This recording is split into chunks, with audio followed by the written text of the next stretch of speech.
Құрметті көрермен қауым, бүгін мен сіздерге Қазақстан бейнелеу өнерінің 70 жылдардың екінші жартысында келген мүсінші Бақытжан Әбішевтің шығармашылығымен таныстырмақпын. Қазақстан Республикасының еңбек сіңірген қайраткері Бақытжан Әбішевтің шығармашылығы көпшілікке етене таныс. Мүсінші Бақытжан Әбішев есімі Қазақстан бейнелеу өнері тарихына өзінің ерекше шығармашылық ізденістерімен танылып, мүсіндік бейнелеуде пластикалық ырғақты, кейде батыл екпілерімен белгілі. Ұстаз әрі мүсінші суреткер өз еңбектерімен Қазақстанның монументалды өнер саласына зор үлесін қосқан. Станоктық мүсін, кіші пластикалық, камералық туындылары республикалық және шетелдік музейлерде сақтаулы. Бақытжан Әбішевтің қолынан шыққан әрбір мүсіннен қазақтың батырлар жырындағы әлхисалар, дастандар, рухани күш, жігері тасыған жаужүрек ерлер, парасаты мен ой-түйіні үндескен ақын жыраулар, табиғаты нәзік, ерлігімен даналығы ұштасқан арулар, мейірімді аналар образдары алыстан менмұндалап тұрады. Суреткердің сан алуан тақырыптағы ұлттық дүниетанымды нақышты мүсіндері оның жан-жақты мүсінші екендігін танытады. Бақытжан Әбішев 1947 жылы 17 шілдеде Ақтөбе қаласында дүниеге келген. Алматы көркемсурет училищесін және Мәскеудегі Суриков атындағы көркемсурет институтын бітірген. Қазақстан суретшілер одағының мүшесі.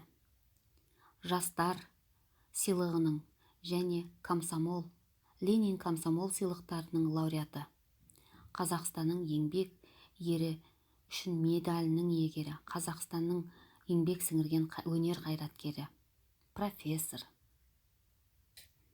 Мүсін күнделікті әлеуметтік өмірмен тығыз қатынаста тұрады. Ол көрушісін сұлулық пен асқақтыққа, парасаттылық пен ләззат алудың жолдарына мұра тұтары анық. Мүсінші Бақытжан Әбішевтің шығармашылық еңбектері республикамыздың сәулетті, әсем, зәулім қалаларына көрік беруде. Мүсіншінің әрбір жасаған бейнелері өскелең ұрпақтың бойына қаһармандық, патриоттық сезімдері мен ұлттық дүниелерді терең сіңіреді. Қай заманда болмасын адамзат алдында тұратын ұлы мұрат міндеттері ең бастысы өз ісінің, өмірін жалғастыратын салауатты, салиқалы ұрпақ тәрбиелеу болып табылған. Осы бір ұғымды Бақытжан Әбішевтің еңбектерінде және ұстаздық қызметінде де айқын көре аламыз. Ұрпақ тәрбиесі ол келешек қоғамның тәрбиелік айнасы. Сол келешек қоғам иелерінің жан-жақты жетілген ақыл парасатын, мол мәдени, ғылыми өрісін озық етіп тәрбиелеу, мәдениет пен өнердің ұлттық тарихи дүниетанымынан алары сөзсіз. Ал Бақытжан Әбішевтің әр туындысында осы жоғарыдағы атап өткен қағидалар сақталған. Мүсіншінің әрбір көркем туындысы тарихи құбылыстар мен өмірдің ағымдары арқылы ұштасып отырады. Шығармашылығында көркемділік пен сезімталдық, нақтылық пен ауқымдылық мүсін өнерінің барлық заңдылықтары үндестік тапқан. Өнер сүйгіш қауымға ол тұңғыш рет таң атты дүниесімен танылды. Сәбиін аспанға ұшыра қағып алғалы тұрған бейнеден уақыт пен заманның тынысы айқын аңғарылады. Әдетте ана мен бала тақырыбы ежелден ақ келе жатқан дәстүрде. Суретші мұны өзіндік қолтаңбамен шешкен. Пластикалық идея мүлдем тосын желіге құрылған. Кеңістік бейнелесім тауып тұрған мүсіннің өн бойында үлкен бір мағына жатыр. Өмірге деген құштарлық еседі өн бойынан. Соншалықты іңкәрлікпен көкке талпынған дененің қимыл қозғалысы бейне бір музыка сазынан хабар бергендей. биіктікте қалықтаған нәрестенің арқасында кеңістік өзі де билеп кеткен тәрізді. Мүсіншінің балалық шақ атты туындысында суретші түркі қағандығы кезеңіндегі жасалған тас мүсіндердің формасына келтіріп жасайды. Бүтін ағаш кесіндісінің әсем фактурасымен үйлестіре отырып, анасының мойнында отырған бала кейпін сомдаған. Мүсінде көп бөліктерге мән бермей, тұтас пішінге сүйенген. Туындыдағы ана мен баланың бет әлпеті, дене мүшелері, қол-аяқтарының нанымды жарасымдылықпен ырғақты қашау әдісімен мүсіндейді. Мұндағы кейіпкерлердің бір-біріне деген махаббаты, ана мейірімділігінің шексіздігін суреткер дөп басқандай. Мүсіншінің өзінің бойындағы сонау бір сағымдай ескен балалық шағынан аңсаған болуы да ғажап емес. Мүсіншінің әрбір жасаған бейнелік туындыларында тереңдік пен үлкен мағына жатады. Қалыңдық, тостаған ұстаған батыр, тал түс. Бұл көркем туындыларда сан ғасырлар тоғысына діни нанымдық сенімдерге бойлатады. Қазақ даласындағы ерте түркі дәуірінен сақталған ескерткіштер мен балбал тастарды зерттей отырып, түркілік ұғымның сан қилылығын көрушісіне осы туындылармен жеткізгендей. Ертедегі түркі қағандығы кезінде қойылған ескерткіш мүсіндерді бәдіз деген ұғым қалған. Бәдіз тастан қашап шауып жасалған мүсін. Ал Бақытжан Әбішевтің бұл мүсіндері заман ағымына сай әр түрлі материалдардан сан алуан әдіс тәсілдерді үйлестіре отырып жасайды.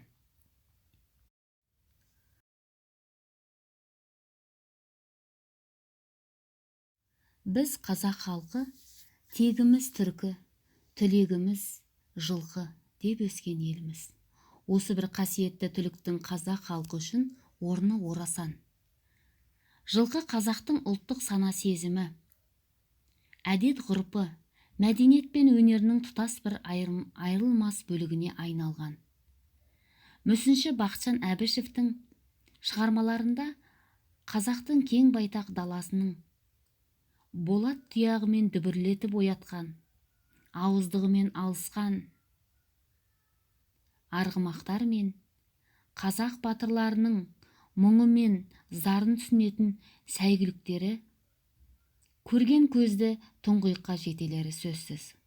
Сол туындылардың шоқтығы биік, мағынасы терең, ішінде бүккен сыры бар туынды құлагер. Құлагер 1986 жылы қоладан құйылып жасалған. Бұл туындыда өз кезегінде көптеген өзіндік өнер зерттеушілер мен қазақ қоғамындағы өнер қайраткерлерінің біраз дауына қалған туынды болып саналады. Құлагер күрмеулі түйін күрделі өмірдің тоқыраулы сәтінде келген дүние. Динамикаға толы туындыда шалқалай құлаған мертіккен жылқының бейнесі сомдалған. Автор өмірдің өлімнен, ақ пен қарадан арпалысқан жан мен рухтың ащы шындығын көрсетеді. Күрделі қозғалысқа жылқы тұлғасының ұсақ бөліктеріне дейін мән бере отырып бейнелейді. Осы бір жануардың тектілігін соңғы демі қалғанша күрескенін көре аламыз.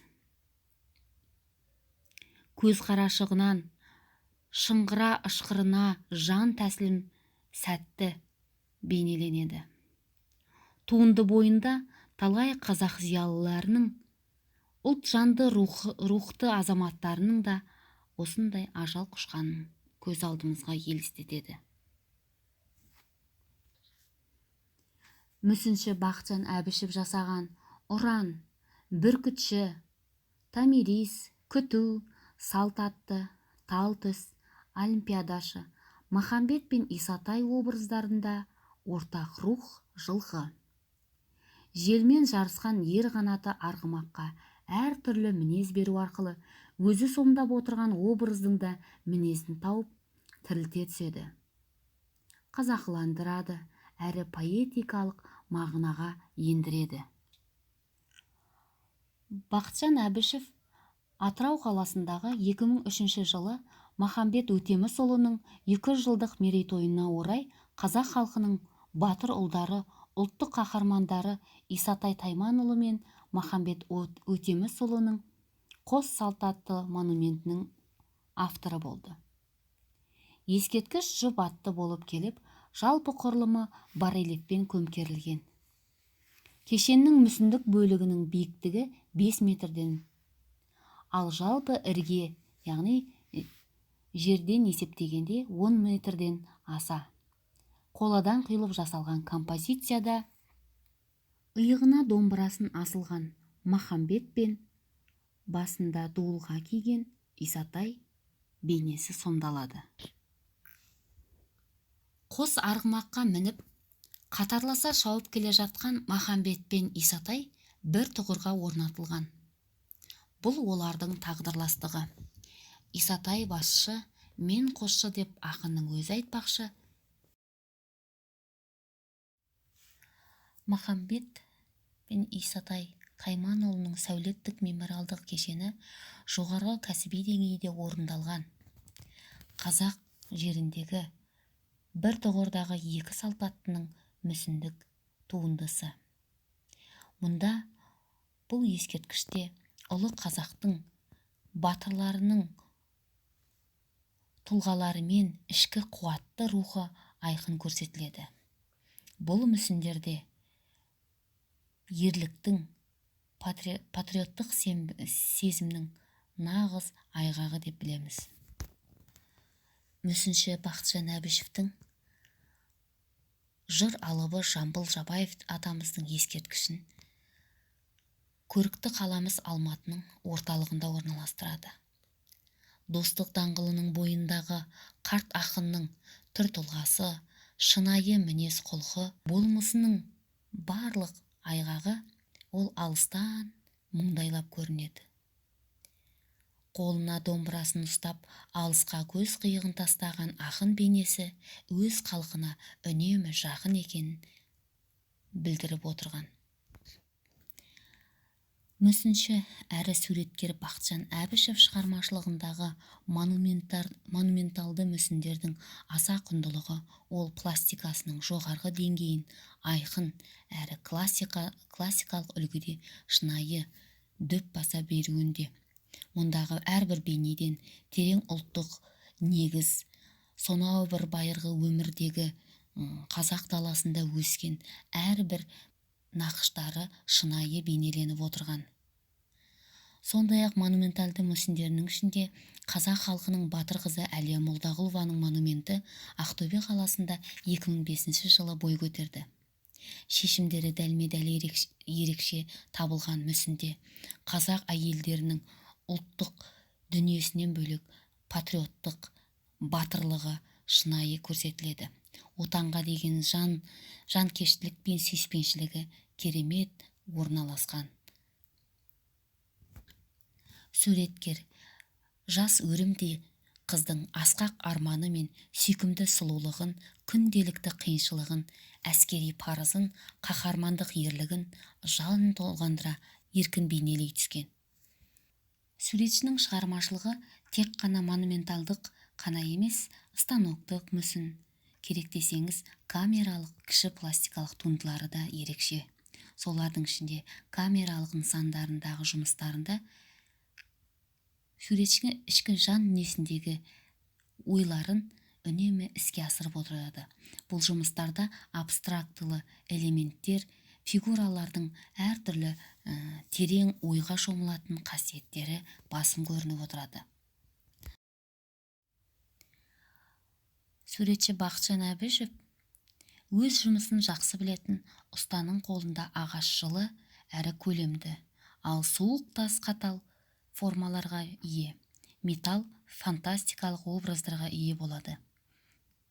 Бұл жерде Әбішевтің туындыларында ағаштан жасалған бұлақ, сайыс деп аталатын жұмыстары жылы, көрген көзге бір толқынысты ырғақты білдірсе, мәрмәрдан ойған құрбандық шалу, қайғы деп аталатын жұмыстарында тұтас бір ойды, мағынаны терең әрі ұнамды жеткізе біледі.